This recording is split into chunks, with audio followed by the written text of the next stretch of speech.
Anybody? Yep. We're good to go, Chair. Okay, thank you. Right, so this is the welcome to this meeting of Shared Services Joint Committee. Obviously, I'm Alistair Bradley, I'm chairing this committee, and Councillor Paul Foster from South Ribble is the vice chair.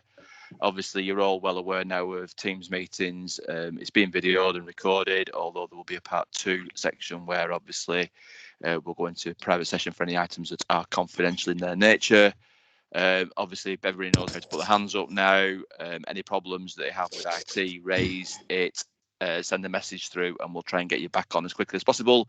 If for any reason we can't carry on, we'll stand the meeting up and try and get everybody back on, or if not, we'll have to pause it and rearrange it. But I'm hoping that it will all be successful. So I just want to make sure that everybody can hear me and I can hear them. So if we just have a quick call through on the register, if that's okay. I've got Councillor Paul Foster. Yeah, I can hear you, Chair. Thank you. Okay, Councillor Colin Clark. Yeah, here and can hear you. Good, thank you. Councillor Margaret Smith. Yes, I can hear you. Thank you, Chairman. Councillor David Shaw. Yes, thank you, Alistair. I can hear you. Okay, and I've got Councillor Matt Tomlinson, I see as well.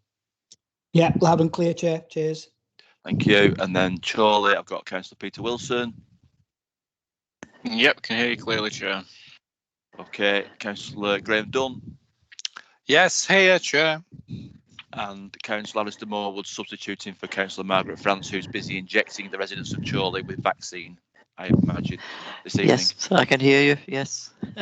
Doing their 8 to 8 shift, yep. And then we've got or brewing up, whichever it is she's doing. And then is Martin Boardman on? He's not on the call at the moment, Chair. Right, okay. So we'll take Martin's apologies, but he hasn't given apologies, so he'll probably turn up at some point during the meeting. That's everybody, I think, on Councillor's side. Is it? Yep. Everybody. Oh, I've got Mick Titherington as well, have I? No? No, he sits as a sub for me sometimes, but... Right, all right. He's down on the screen. First, he is on the screen. Oh, he might be tuning in then. Fine. Welcome, Mick, if you're there. Items. The first item of business is the minutes of the meeting of the 7th of October 2020. Does anybody want to raise any issues with those minutes or propose them as a correct record? I'm happy to propose those, Chair. Okay, thank you, Paul. Anybody happy to second those? I've got Colin Clark with a question first. Colin, do you want to come in with a question? Just a matter which is contained within the report on page 6, where it says that the recent revised digital strategy of South Ribble will be forwarded to Councillor Clark following the meeting. I have not received any revised digital strategy to date. I'm sure that can be remedied forthwith, and I'll try and get it before this meeting closes. Then we know you've got it, Colin, if that's okay. There's a test for our officers, because I'm sure it's kicking around. I've seen it myself, so yeah. All right, I'll try and get it through to you as soon as possible. Okay. Anybody apart from that item? Anybody happy to second those minutes? Yeah, fine with them. I am, Chair. Thank you. Anybody? I'll do as an acceptance by silence. So I'm assuming that unless anybody wishes to object to those minutes, they'll be approved. Anybody wish to object to those? Excellent. Got through the first matter of business. That's perfect. Okay. Any specific declarations of interest in anything on this agenda? Anybody wishes to register now? No. In which case we'll crack on to item 3, which is the financial update, and to consider the report of Section 151 officer, or I think it's Chris, you're doing this report. Yeah, I'm going to introduce it for you if that's okay. Okay, no worries.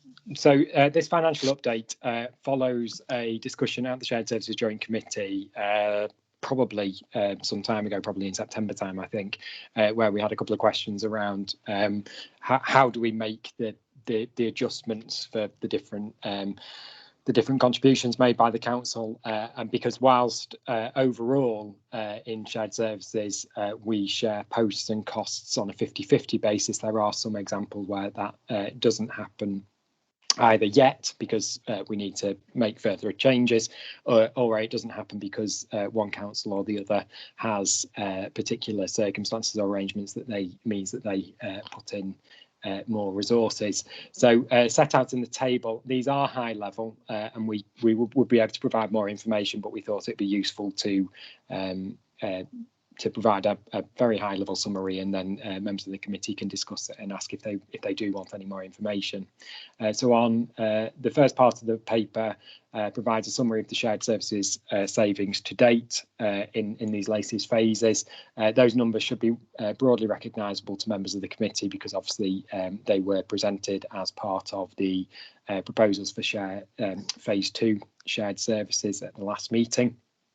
And then as you move through the report, there is a breakdown of the shared services budget that each of them doesn't quite align perfectly on a 50-50 basis, and you can, with the exception actually of the shared director posts, that's because the shared director posts are just those staffing salaries. They are split on a 50-50 basis, and so that's relatively straightforward to do. The report sets out the reasons why in other service areas that there are differences. Often that's because the host authority holds the staffing budget, although it is then recharged in, or because there are some areas of business that aren't necessarily yet shared. So, for example, in communications and visitor economy, whilst the vast majority of the budget sits with South Ribble, that's because South Ribble holds the staffing budget. When you look at agenda page 11, there is a difference in the contribution, and actually Chorley makes the larger contribution by quite some distance. That's because sitting within the shared communications and visitor economy service is Astley Hall, which is obviously fully paid for by Chorley, and the events budget, which is also currently fully paid for by Chorley.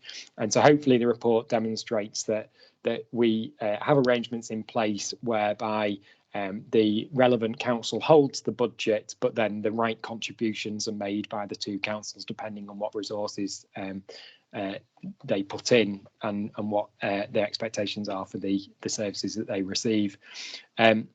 It's important to note that we have broadly split the staffing budgets on a 50-50 basis, as was described in the phase 1 reports. At this point, we haven't yet, for most of the cash budgets, done that split. So the service managers hold a South Ribble budget and a Chorley budget. So I'll use Vicky's service as an example. There is an organisational development budget at both councils, which pays for staff training and staff development. At this point, what we haven't done is combine that into a single pot. The reason is just because we've been concentrating on doing the structural changes and the process changes, and so it is right at the moment that each council holds and pays for its own pot. We're going to undertake a piece of work over this next financial year where we'll review those budgets, and where it's appropriate, we'll create a single shared resource, a single cash budget that will be shared between the two councils. But the overriding message is that if a council gets more out because either they've got a priority service or because, for example, Astley Hall is located in one place, they will pay for that additional resource. So hopefully it gives a bit of an overview. I do realise it's got lots of numbers in there and they're presented in slightly different ways, but we were trying to demonstrate those different aspects of the budgeting. So happy to answer any questions. You're just muted, Alistair. Schoolboy error. Any questions on that report? I've got Councillor Margaret Smith first. Margaret. Thank you, Chairman, and thank you, Chris, for the explanation, because I was struggling somewhat with some of this report, and I did turn to the author of the report, and I was going to ring him up, but there was no extension, so that would be helpful in future. You could actually put some of the details there if you need to ring them up.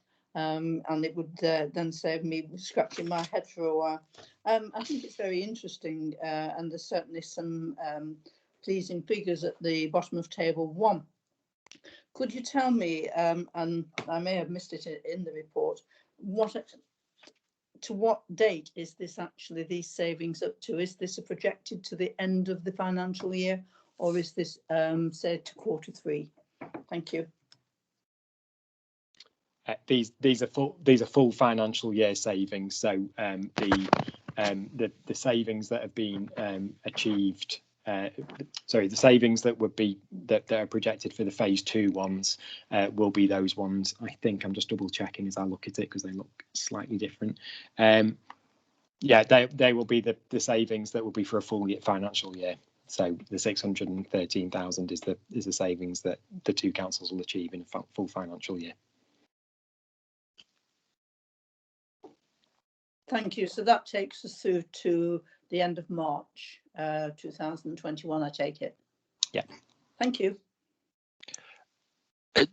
Just follow up on that before Colin Clark comes in, if that's okay. Does that mean that annualised next year from the budgets will that be more, or is that? No, that's the annual saving compared to pre-shared service levels. Right. So it's obviously a lot clearer for the phase 1 services because they've been in place for a lot longer. So those budget savings were made. But I suppose to be clear, as we go into the 21-22 budget planning process, these are the savings that both councils will be building into their budgets. Okay, yeah. Okay, I'm right with that. Thank you. Colin? Yeah, question really about that table, but an answer to my first question anyway. Those are the savings for the current financial year. Those are one-off savings, presumably, and from the end of the financial year, we should be expecting some further savings. Is that true? So in table 1, they're recurring savings. It's just that it'll be built into the council's budgets, and so therefore that reduction in the staffing bill for the 2 councils would disappear because the budgets would be reduced accordingly. Have I answered that question in the way you're expecting, Councillor Clark? Yeah, I think so. But bearing in mind that phase 2 isn't completed as yet, and there'll be some restructuring, etc., which will come ahead.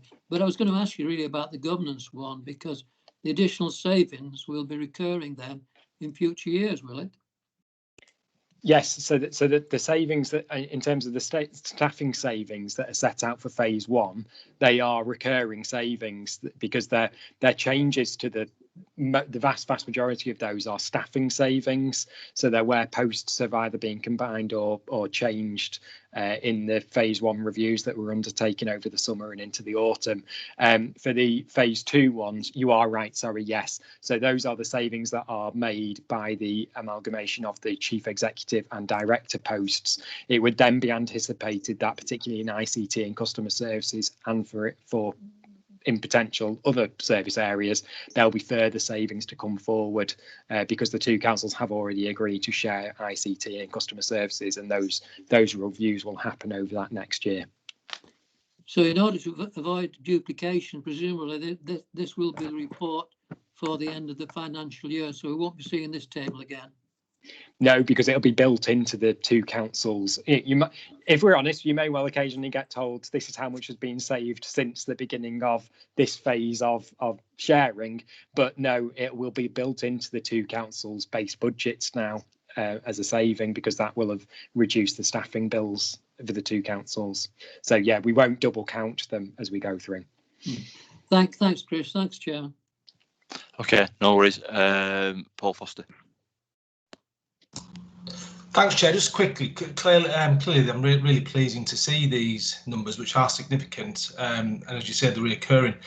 These are only, Chair, the savings associated with people, though, shared posts. Clearly, with other savings, with efficiencies of scale, and I'll give the example, the website, the joint procurement of the website is an area where the local communities made real cash savings, and a lot of the commercial activities and procurement activities that we're doing as 2 authorities together, there is actually a cash value to that in a saving, and perhaps moving forward, Chris, next year we could maybe start to get a feel of what that saving or value is to our local communities. It's not just purely, as you say, about the bums on seats.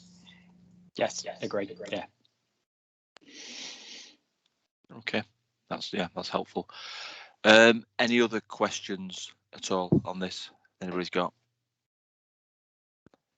In which case, then I'm just looking for what we're asked to do. I think it's just for noting. What's the recommendations? I'm trying to work on two machines here. Note the current budgets and the ongoing budget alignment work. Will that be done by the year end, did you say, Chris, that budget alignment work, or not? No, because actually, whilst it looks like it's a kind of technical financing thing, it's not. It actually is a real world. What cash do we need in those services, and is it evenly shared? So that'll actually be in the next financial year that we'll undertake that work. Okay, right, all right. Is everybody okay with that? In which case, then we move on to the next item, which unfortunately for Mr. Falconer means he can go and get his tea, as the case may be. We've got to exclude the press and public, Paul, so thank you for your presence. And I'm sure we'll speak again in other meetings in the next few weeks. So if I can ask Paul to log off, and anybody else who's here who's not a councillor or member of the committee. We're good to carry on, Ruth.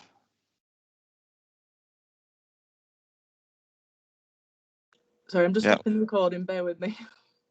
All right.